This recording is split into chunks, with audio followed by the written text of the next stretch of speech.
Okay, so hello and welcome. Thanks for joining. Today, we're here to talk about providing optimal experiences on your website and how that shortens the speed to lead. By way of introduction, I am Hilary, the Director of Marketing here at Keepme. And I'm Matt, and I'm the Growth Marketing Manager here at Keepme.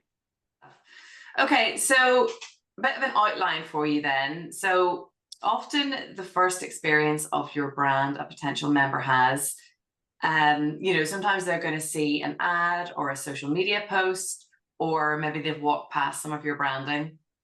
But more often than not, spending time on your website is their real first touch point or experience with your brand. So what we want to do today is discuss why it's important to make sure you're providing the best possible experience.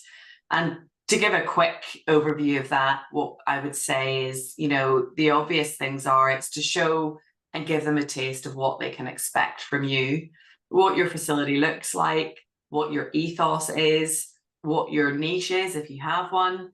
And more than anything, it's about creating an emotional connection. Then it's to facilitate the information discovery. So they can learn if you have the facilities that they're looking for. And obviously, if there's the right price point for them as well. And Not the time for thirdly, secrets. say again? It's not the time for secrets. It's not the time for secrets, absolutely. No, you want to get it all out there. And thirdly, it's a place for them to enter your sales funnel because your website is like your digital front door, right? Yes, definitely. I think as we go through this, it's really important to keep that at the top of the mind. I think of it, apply everything that we're talking about to your websites, and all of the cool features and the functionality are everything. But ultimately, whatever drives them through the front door here is also going to be what drives them to the actual door. So yeah. Yeah, because it's about first impressions, isn't it? And they do matter. And I know that's a really old saying. It's maybe a little bit old hat, but it still rings true. So And if I think there's two layers to this too, and people will know where they are themselves or where they're ready. But I think there's just a deeper layer, which is probably what we'll talk about more easily, and that's making a connection. Your site needs to make people feel like they want to belong, like they want to join in, like this is my people, this is my tribe. But there's a really simple emotional side too, which is if they go onto your site and they're rage clicking their way through because they can't find what they want, the really simple emotional outcome there is you just made them angry, and that's what they now associate with you. So yeah.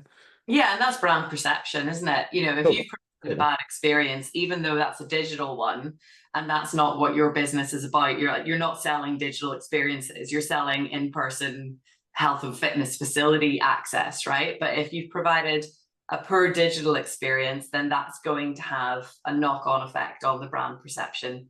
And then that's going to negatively impact any reputation building that you want to get into play. Yeah.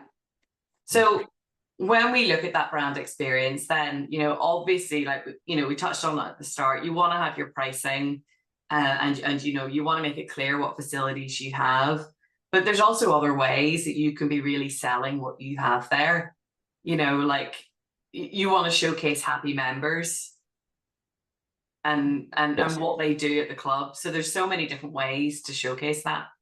Yeah, well, it's the best recommendation or the best ad anything ever gets is a referral or a personal recommendation. The closest thing you can do to that is creating it by showing in yourselves, showing real people, isn't it? Yeah, absolutely. And I think, we've got to be realistic. It's a website, right? It's not actually a room full of people that you can ask questions of. So if you're just there on the website, you want to see reviews. Yeah. And member spotlight. Some clubs do it, some don't. And then also really good photography of your facility too. Yeah, And I jump on think, the quality. yeah, something I really like is when you see clubs that do those 360 tours. Have you seen those? Yes, yeah. So you can skip right ahead to where am I going and what does it look like and where am I turning left or right or yeah. But Yes, that takes all of the silly out and the nervousness out of it for people. No. absolutely. Because that's something I've always hated in the past. If I've joined into a new club, is it's a bit like being on holiday as well. I always hate to look like a tourist. So if I'm new in a club, I don't want to look like I don't know where I'm going. Mhm. That's very you. But yes, I totally know what you're saying. That is very Um, me. I Yeah. think I think there's an extra layer of honesty in that as well. I mean, I'm sure we've all looked at clubs on sites before, and we've kind of questioned the angle of photographs taken at, and we're going, is that, are they trying to make that look bigger? Is that the same thing from the other side to make it look like there's two? And it takes all of that away. Yeah, I think that's when it's better actually if you have real members in your photos, and you can see people in situ in the classes or using the machinery as well, because it gives a more realistic view of one, who your clientele are. You Hmm. know, if it's all models in Yeah, the pictures, then I'm like, oh, that's a bit probably intimidating. not for me. Yeah. It's not for us. But if it's real members, then you get an idea of like, this is a real community, real people Yes. Yeah. coming to look after their health needs. Yeah. That's it's just setting that initial expectation, isn't it? But what it's going to feel like going in there. Yeah, because you want to know that you can go and be part of the community, Yeah. and Yeah. not just go in as a faceless number who's going to start, pumping some iron, Yeah. or And trying to keep up with people who can pump iron. yeah, more like it. Yeah. Um, Yeah.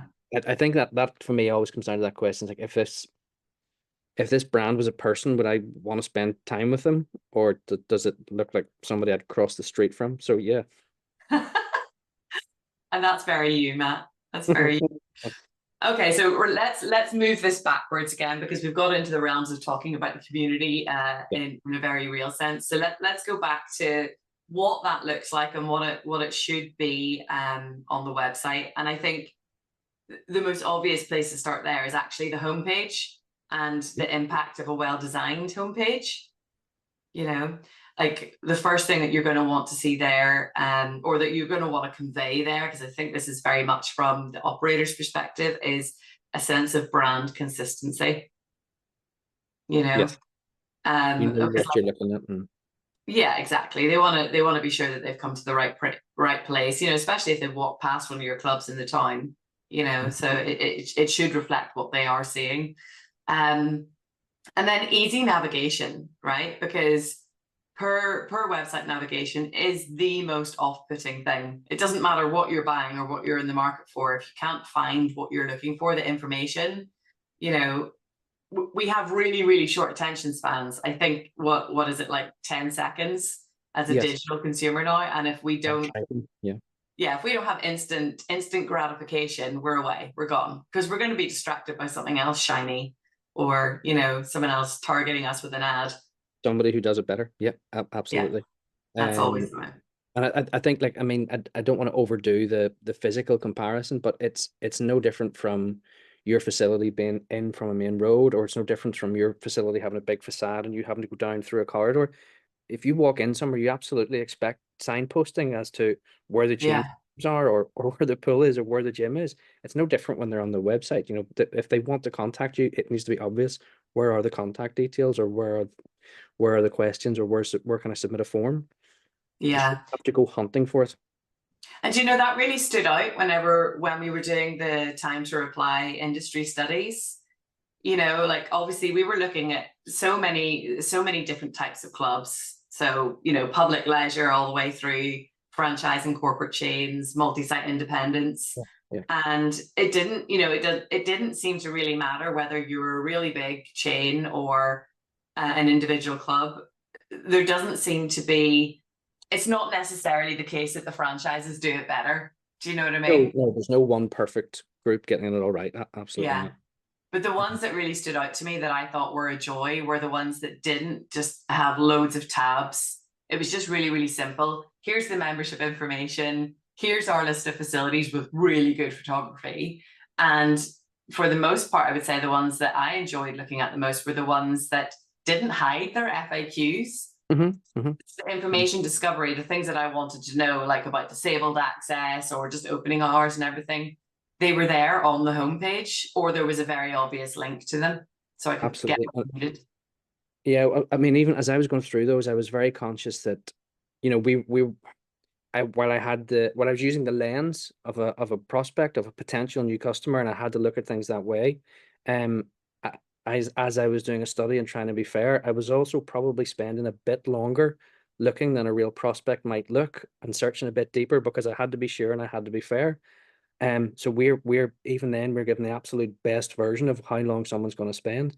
And you and I both know, you've just alluded to the concentration Yeah. span that people have. Real members or a real potential members not even going to do that.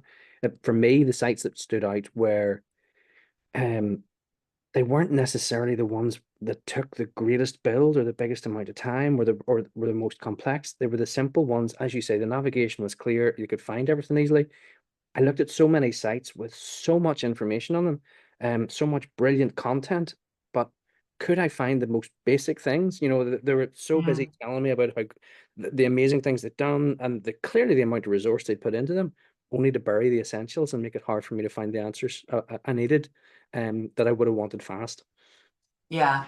Yeah. And I think, like obviously for anyone who has read the FAQ studies, it was a surprise to us just how few had FAQs who Yeah. recognized what the most commonly asked questions are. Like, what are our potential members wanting to know the most frequently?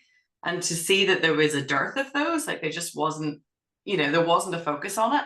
And actually, more shocking than not, well, it's not shocking, but it was interesting, was the fact that the large chains, obviously not naming names, but the large chains, they might have an FAQ that covered at the brand level, but then they wouldn't have anything for their individual clubs. So you could have 10, 20, 30, 40, 1,000 clubs, whatever.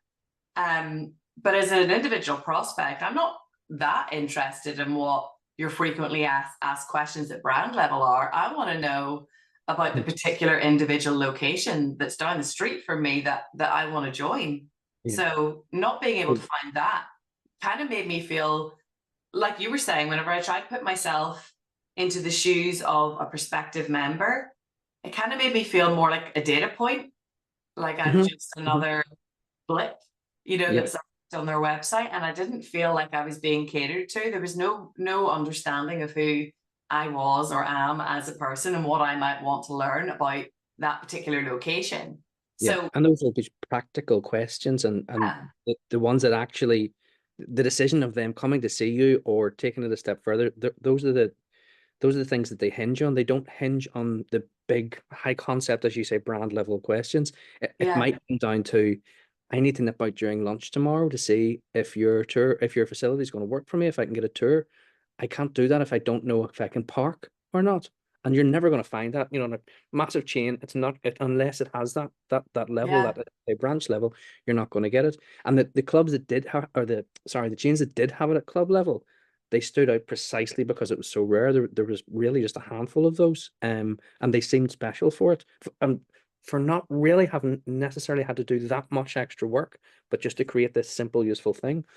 yeah, yeah, absolutely. And it was actually a wee bit exciting anytime we did come across one where there Yeah. was, I know we're such simple beasts, but it was quite exciting when we would find one that was at individual location level, because then I immediately felt, that this is a club on the other side of the world and I'm pretending I'm there in Sydney or wherever it was I would have been looking. And I automatically felt like I knew more and I could connect more Yeah. with the facilities that I might go on to experience there.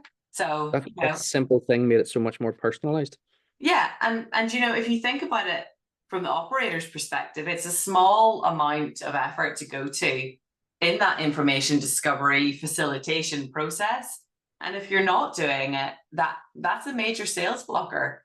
If you're going to start looking at the psychology of how consumers consume, how they research and how Yeah. they go through consideration. And we are simple beasts, but we're also very advanced in our use of technology now. Even my 75-year-old mother, if she can't learn about a business within 2 or 3 minutes on one of her Google searches, On to the she's next. gone Yeah, and totally. she's not interested.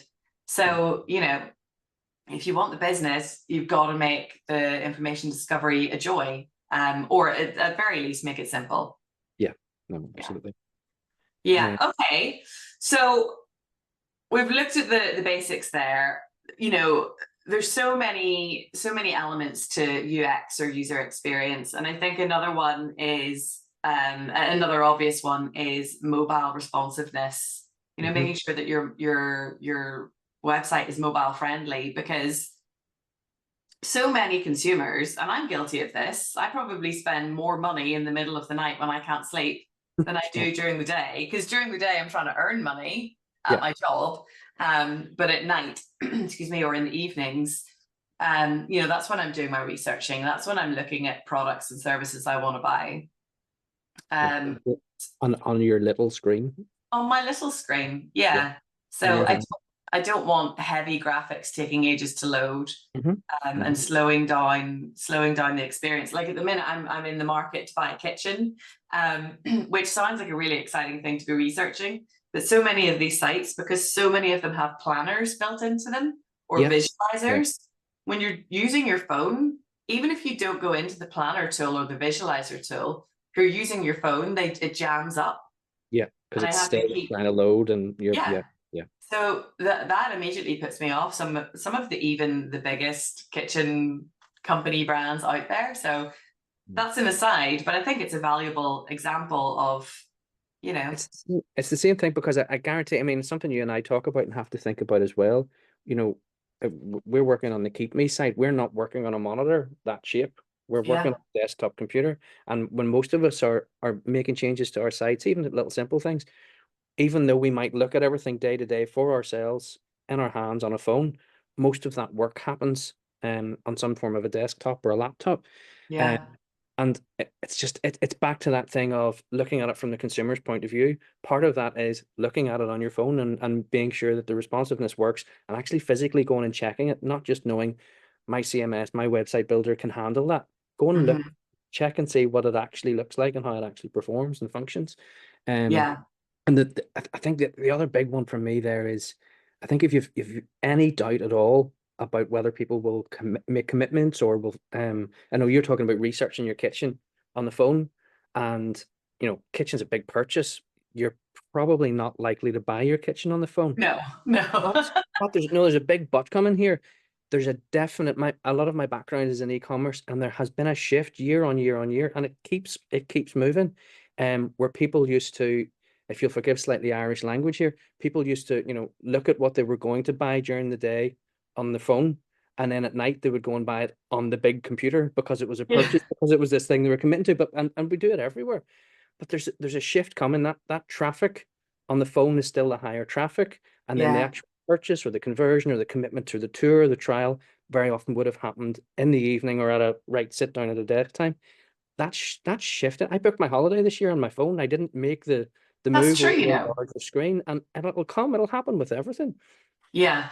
Yeah. And, you know, like if we're booking flights to far-flung places Yeah, I mean that's a big you know, spend. paying for Airbnb and doing all that kind of stuff, then, you know, we want to know that we can commit $50, £50, whatever it is, to a membership by doing the research on our phones, whether, you know, whether we're commuting somewhere or whether we're in the tub, you know, whatever it is we're doing, we want to know we can do it soundly on our phones. Yes, Yeah. reliably, safely, and yeah, and all Yeah. that So assurance comes from it working properly. yeah, so there's a lot to be said for that marriage between really good information, really good brand experience, and the more mechanical side of things, which is the fast load times, you know, your Yeah, page speed loads as well. yeah, Yeah, just that usability, isn't it? yeah, absolutely.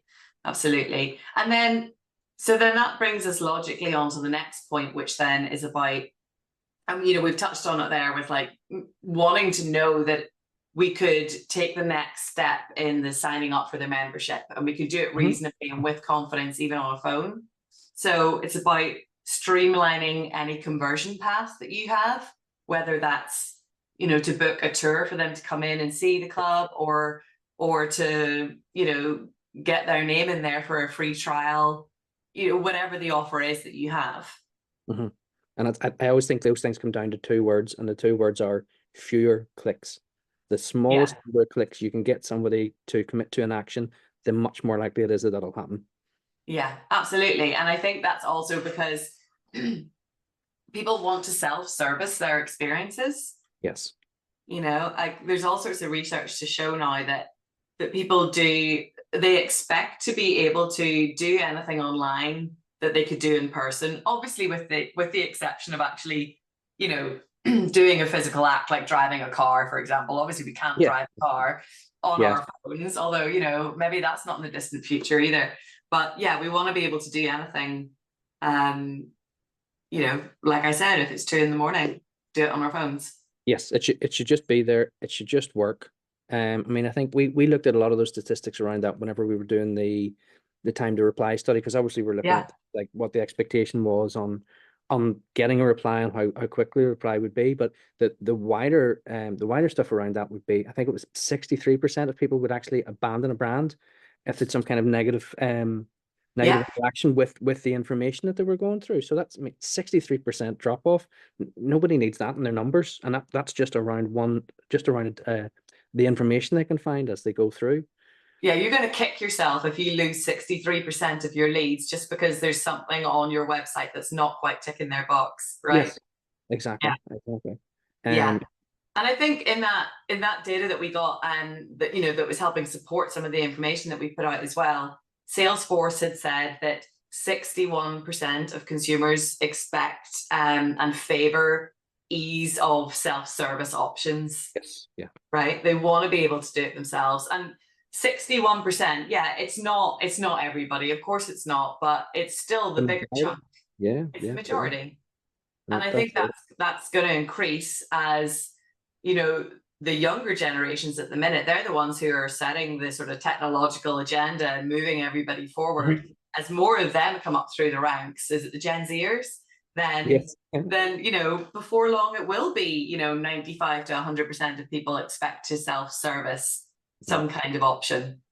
Yeah. Well, that's, I mean, not to be the old guy, but I don't think it's any secret that people are moving away from wanting to talk on the phone, or moving away from any need for that face-to-face interaction until they absolutely have Mhm. to. So yeah, I mean, just because you or I might be happy to have that chat or lift the phone, we can't ignore the fact that that's not necessarily the case for everyone. And like, as you say, it's the majority. 61% want to be able to do it themselves, Yeah. to be able to And do it, like, buy a pint of milk in the shop. So why shouldn't somebody be able to do it with something like this? yeah, and I think that it comes down to, you know, we're impatient beasts, right? We don't want to submit a form and wait for somebody to call us back. One, because half the time we don't want to speak to somebody on the phone, like you said, Yeah, yeah. or we've got to wait for an email, and then we've got all this like worry, like, is it going to go into junk, or am I going to have to sit here and watch my inbox and wait for it to come in? When is it going to come in? Mhm. You know, so I think probably our move towards favoring the self-service option is also to do with our expectation around response time, right? Yes. And that's, well, what was the number there? 82% expect that to come within 82% 10 of minutes? people, yeah, they expect a response within 10 minutes. Yeah, I good would luck with argue that. I'm definitely part of the 82%. Yeah. Yeah, if I'm committing money to something, if I use, you know, your social DM channel or your chat facility, whatever it is on your site, if I drop you a message and I've got a question, you don't respond to me within 5 to 10 minutes, again, I'm gone. I'm Yeah. away, you know, because I've got other things to do. Well, the crazy thing, so I was looking at some of the numbers, but before we started today, because I remembered that with big difference from sort of region to region, country to country, in terms of what those reply times looked like. Mm, And I thought, right, I'll be kind, but look at email, because email was generally the better performing channel.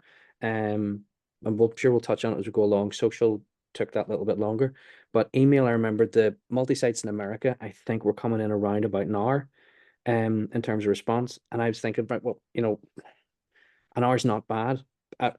Comparatively, it wasn't bad, because that was 4.5 hours. If we went to Australia, it was nearly 12 hours if we look at UK in the in terms of getting UK, a yeah. response. But those are all just so far away from 10 minutes. But when I refreshed my memory on the numbers, and when I looked at it again, I realized that even that American statistic, where it seemed so good, where it was an hour, and I'm saying, like I say, it's nowhere near 10 minutes, but it's so much better than those other times. Only 11% of those actually replied. So they Yeah. got the best time, but with the weakest response rate. America and UK had much stronger response rates, but then still just took so much longer to get back. So we're talking about trying to get to 10 minutes. Um, our best performing nation that we studied took an hour, and even then, nearly 90% of the time, they didn't actually respond at all. Isn't that crazy? Um, And when you look at it that business way, down the drain. yeah, when you look at it that way, that that seems very symptomatic of in the US and Canada, they probably have really great sales teams who are very responsive when they're on duty. That's it. Yeah. But then if the majority of those membership leads are coming outside of business hours, and then you've not got your sales team sitting there and they're not on duty, then that's where that 90% of emails aren't being responded to, because maybe that 90% is happening outside of business hours. Yeah. You know, Or so I suppose they, in an awful lot of cases, the clubs won't have the resource to have somebody who's sitting waiting on that next email coming or of that course next not. it's coming to reply. Just it's Yeah, just real life. yeah. Wouldn't that be a luxury? Yes, really would. So that's a really good point then to talk about technology like chatbots, right? Mhm. Mhm. So I'll preface this by saying, because I think it's important to say it first. Obviously, we have Keepme Sales Agent, and we're very clear in saying that it is not a chatbot, right? An intelligent web chat facility. Put that to the side for now. Let's talk about chatbots and do they provide any value as they are? What do you think? Um, in theory, yes. So if ordinarily, if somebody described the idea to me that I could go onto a site and I would get an answer, even if it was just following a few rules, if I asked specific questions, it would come back roughly with an answer. I mean, that sounds great, right? That has to mean it can answer me whenever I have the question, whenever it's important to me at whatever time. I think though, realistically, in so many of the cases, I got more frustrated when there was a chatbot than when there wasn't, because the chatbot raised my expectation. I went onto the site, saw there was a bot, thought, right, brilliant. I actually don't have to dig. The answer's I'm gonna get the answer by typing my question in. And I think 9 times out of 10, or it certainly felt like that. I was being duped into completing a form for somebody to reply to me. I might as well just sent an email or sent a message. The Yeah. bot wasn't interactive. It wasn't doing anything clever. It was just getting my question, getting my email address, and then somebody's going to get back to me, and I was just getting dropped. So I actually my expectation was raised. I thought I was going to be treated even better than I thought I was. It was going to be one step better than that self-service, and then it actually dropped me. It was worse again. So then I did end up spending more time going and trying to find the answers myself. You're totally right. It kind of felt like we were, I'm just gonna have to use the word you used again, being duped, because there was Yeah. so few that had any kind of chat facility at all. Though when we did find one, it was like, yeah, Yes. I really hope that they're executing this right. And there was some that took keywords out of our inquiries and what we were saying, and then Yeah. they just served up a URL from the website in reply. Yeah. And And those were the better answers. I mean, yeah, that's but they not weren't that's not a always great accurate. answer, but they were the best example. Yeah. But again, they were so generic and so sort of on script. And yeah, I mean, they are being triggered by a keyword. So, we might have been asking, are your yoga classes suitable for beginners? Yes. And Yeah. it's taking the word yoga and then serving a URL, which is about the benefits of hot yoga, you know? Yes. Yeah. So it was Here's about some yoga, content on the subject, but yeah, didn't but it answer my question at all. Yeah. didn't answer my question at all. Um, and then at worst, you've also got the really, really static responses, which is we have classes for beginners, intermediate, and advanced. And you're like, okay, cool. What are they? Yeah. And then it would just say, I don't understand what you're asking. That's as far as you got. And shockingly for me, there were actually answers that were a step worse than that, where the bot answer would have come back to say that they would come back. So I suppose this is connected as much to the inquiry form style ones, but really all you ever got back was them telling you that somebody would go back to your inquiry, and they didn't even take the step of including the URL or including a link to an FAQs page, because that would have been the time to do it. There was Mm. nothing to help me. There was nothing to help push me further through their site. It only just told me to go away and wait. Yeah, it was kind of a dead end, wasn't it? Yes. You were Yeah. either going to ask a really simple question and get what you wanted, if you were lucky, or you were just going to hit a brick wall and go, well, I didn't find what I wanted when I searched your website myself. and now I'm not getting what I'm asking for when I'm here using your bot. So what now? Yeah. You know? So I think in terms of a self-service tool, I don't think chatbots or any of these sort of semi-automated tools for information discovery, I don't think that they're providing that, that dopamine rush that we want when we can complete an action quickly. Yes. When we are trying, when we're searching up for a provider. Yeah. Well, look, and I think I would say action is the key word. I mean, if we take it outside of fitness for a little second, I mean, whilst we might not have found the examples, we know that bots exist that can be a bit smarter than what we encountered. So with enough training or enough coded answers, you should be able to get, say, basic information around maybe opening hours or some of that stuff that we might have been on. There's reasonable things that we might be on looking for and trying to understand. But even the very best example of those that you can think of in retail or other sort of day-to-day uses you'd be getting, they're still not actually going to take an action. So I'm being really kind. Let's say we missed it. Let's say there is somebody using one of the better trained chatbots that are out there. They're still only ever going to be able to, at best, give us some information. They're not going to take us a step further. There's not, where I'm going with this is there's not going to be action. They're not going to help me to the next step. They're only going to give me information maybe a little bit quicker than I could have found it myself. They're not going to or they're just thinly veiled, essentially interactive contact forms.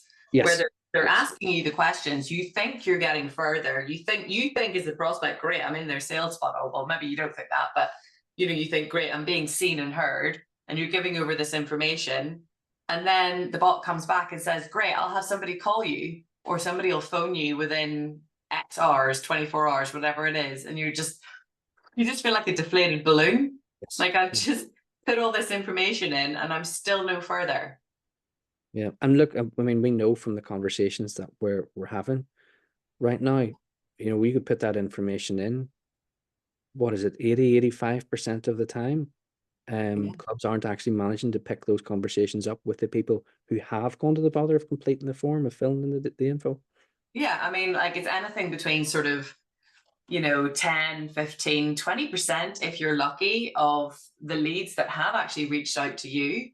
These operators are telling us that they're actually able to have a successful connection or conversation with.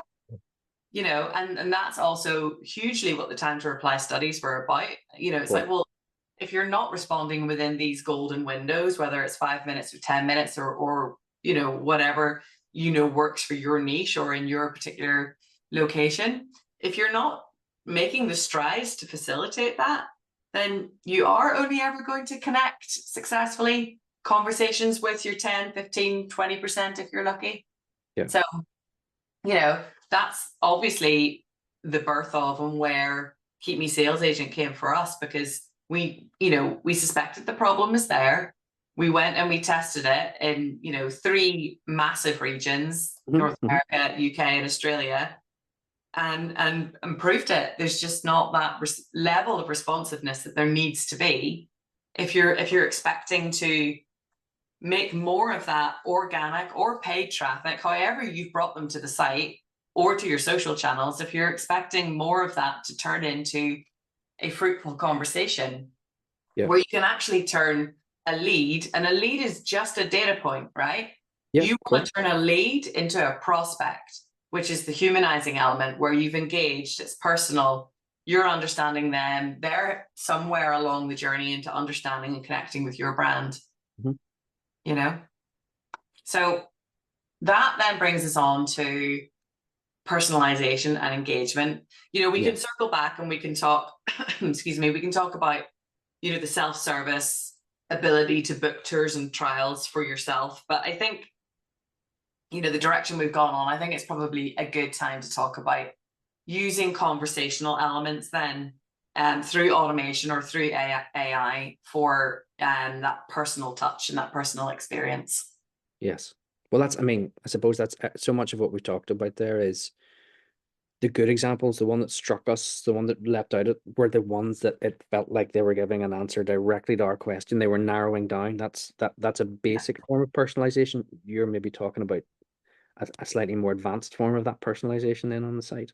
Yeah, well, I mean, absolutely. Let's talk about it in the context of Keepme Sales Agent, right? So for anyone who hasn't had a chance to explore it or to understand what the large language model does and the AI and all that really interesting technology in there that allows the Olivia, as we would call her, to ask you better questions to understand what your objectives are and then answer them to satisfaction whilst also gathering information about you that then she can use to help move you further into the sales funnel, into completing desirable actions for the operator.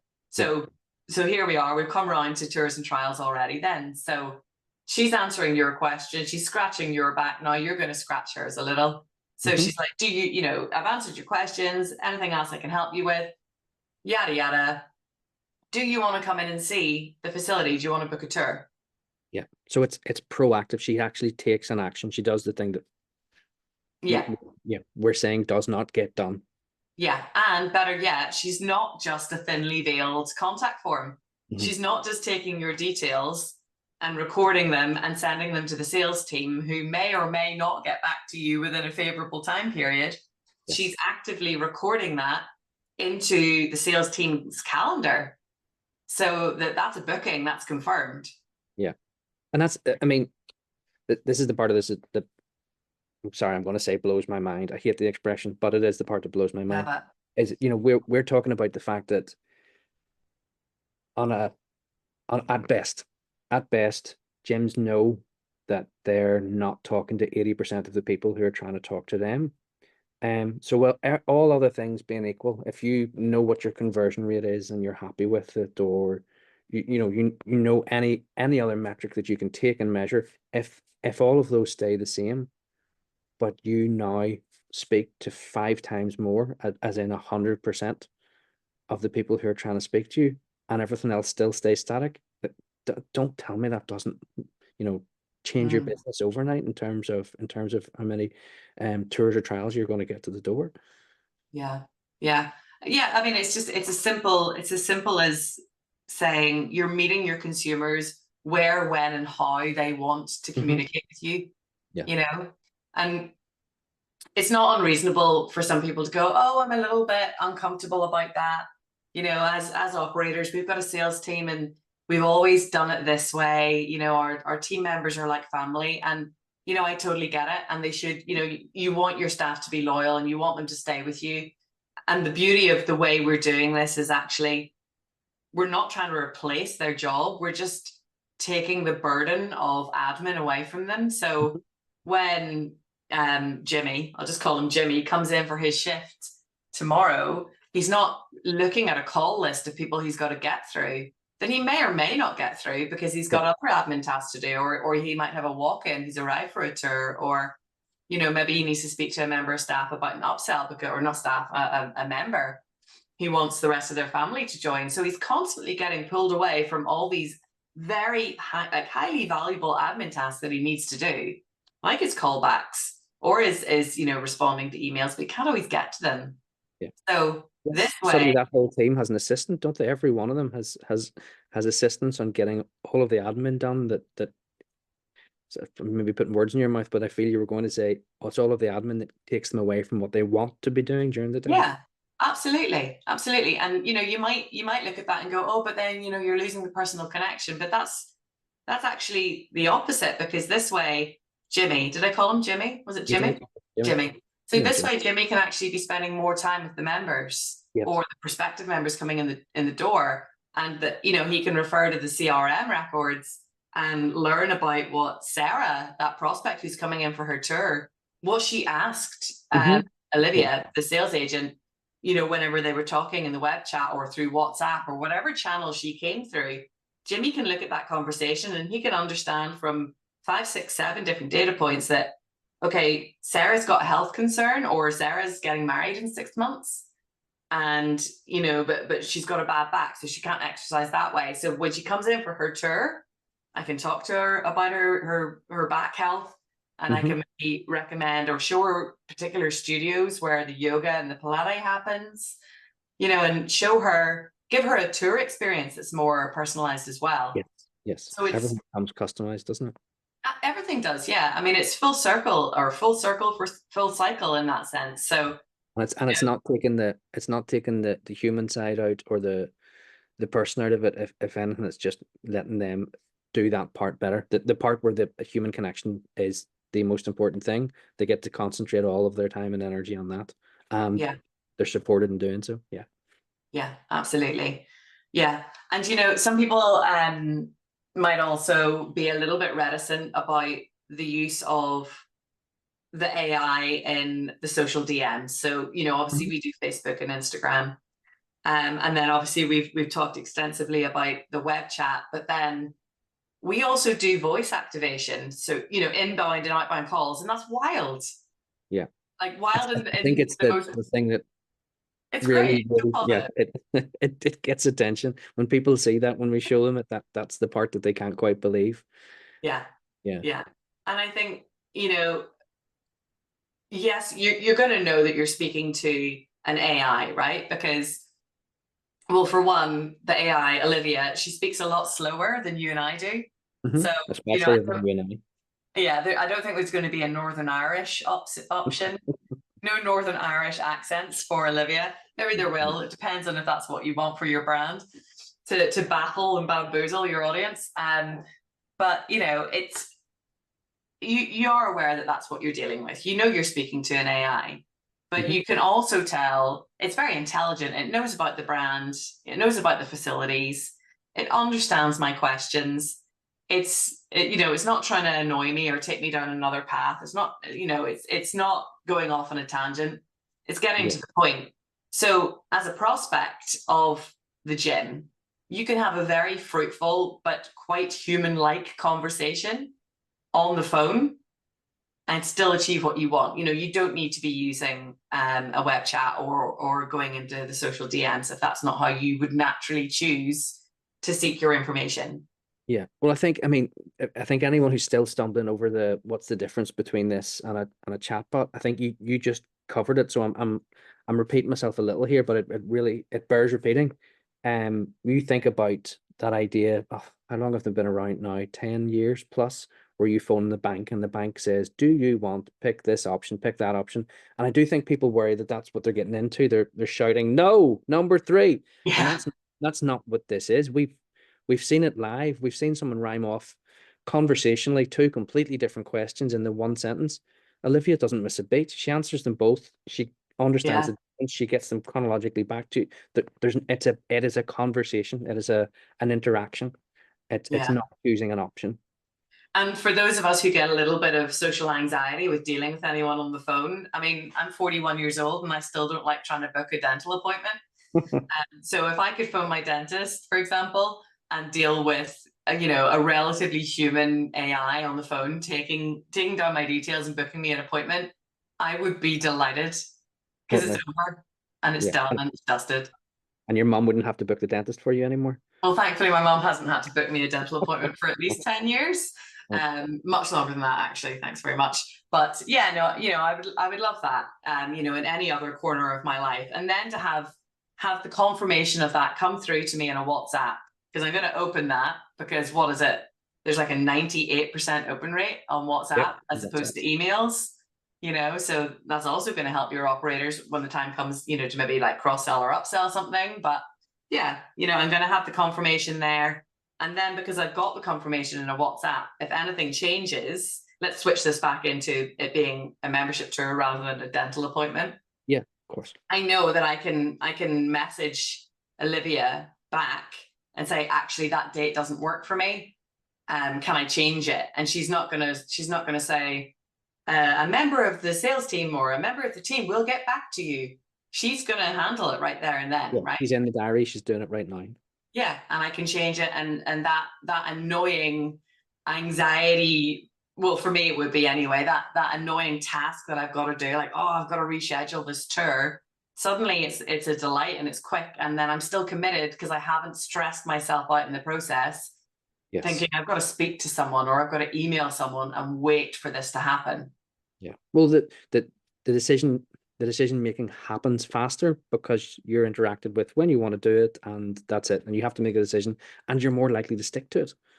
Yeah. Yeah, absolutely. That's so true.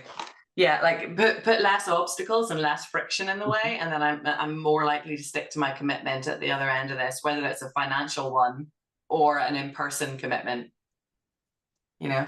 Yeah. Uh, Okay, so we've covered a lot and we've talked a lot and we've probably talked at speed because that's our Irish nature. But let's just really quickly cover off, and this will sum everything up then, and it's about the impact of personalizing the prospect experience sooner, right? So mhm. earlier on, you were talking about the different times to reply from the studies that we did. So in the UK, what is it, like 712 minutes for operators to typically get back to an email inquiry about membership? Yes, it is, because I was going to say it's a whisker under 12 hours, so 712 Yeah. minutes. That's about right. Yeah. And then in the US, it was about 64 minutes. Yep. And in Oz, what was it in Australia? Somewhere in between. So it's for 4.5 hours is what, 270 odd minutes. Yeah. Yeah. So if you're relying on outdated contact forms on your gym or club website, or if you're using a chatbot, which is a thinly veiled contact form, it's just scraping your information or taking your information from you and passing that off to sales. Those are effectively email inquiries when we look at the vehicle and how Yes. that data reaches the sales team, right? So, whether it's 712 minutes, over an hour, or the in between, none of those are hitting the golden window, the 5 minutes or the 10 minutes. Yeah. And I'm But going to with give you slightly. That's email. Those ran up to days when it came to contacting via by social media social, channels. Yeah. yeah, And a lot of people will use that. If you've got the they channel do. available, people expect you to answer on there too. They do. Yeah, exactly. Yeah, and I know I do. I'm maybe one of the most unreasonable consumers online. Don't answer me immediately; it's over. You're But grand. But when you use the sales agent, Keepme sales agent, if you've got that web chat, the intelligent web chat, or if you've got the voice activation so that you can do a call directly to the club, or you're using it as an operator, you're using that technology directly in your DMs and socials, those inquiries are being answered instantly Yes. compared to those hours, half days, or weeks if it's social. That's breathtaking. Yeah. Well, I mean, we know the knock on of that. If you reply within 5 minutes, that inquiry is 100 times more likely to engage and Yeah, 21 times more likely to actually convert. So yeah. you've just 21x your chances of getting a tour or a trial. Absolutely. And imagine if your ad campaign, let's say you were putting a load of ad spend into a January rush campaign, right? And part of that campaign is drop us a DM and we'll give you a discount code. Mm-hmm.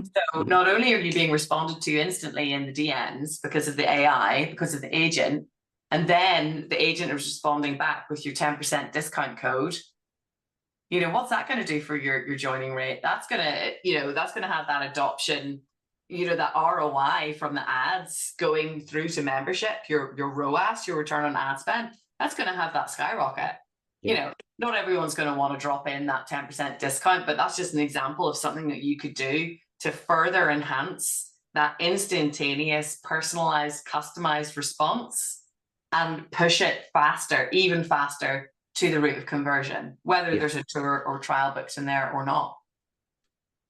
Yeah. Absolutely. It is. And it all comes down to that speed. But as you say, I think anybody with an advertising spend, that's one metric they will know exactly what they're spending on, and they'll know what they're getting back. Anything that multiplies that return number up, you Yeah. can't ignore. You just can't.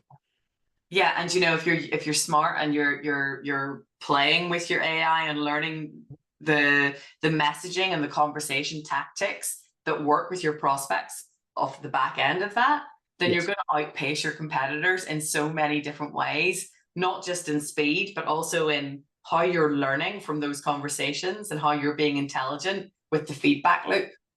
Yeah. you're Well, back into your sales. yeah, you're suddenly on a completely different plane, really, from your competitors in terms of your capabilities. Yeah. Okay, well, I think we've covered pretty much every base that we can in this topic. Yeah, I think we've explained how providing optimal experiences definitely does shorten the speed to lead. For anyone who's watched this video and has enjoyed our conversation, please let us know if you enjoy this format and if you would like to see Matt and I thrash out another topic. If that is indeed your wish, let us know what you would like to hear from us, and we'll get on that. Absolutely. We can do this all day. We could. Thanks very much. Bye for now. Thanks. Bye-bye.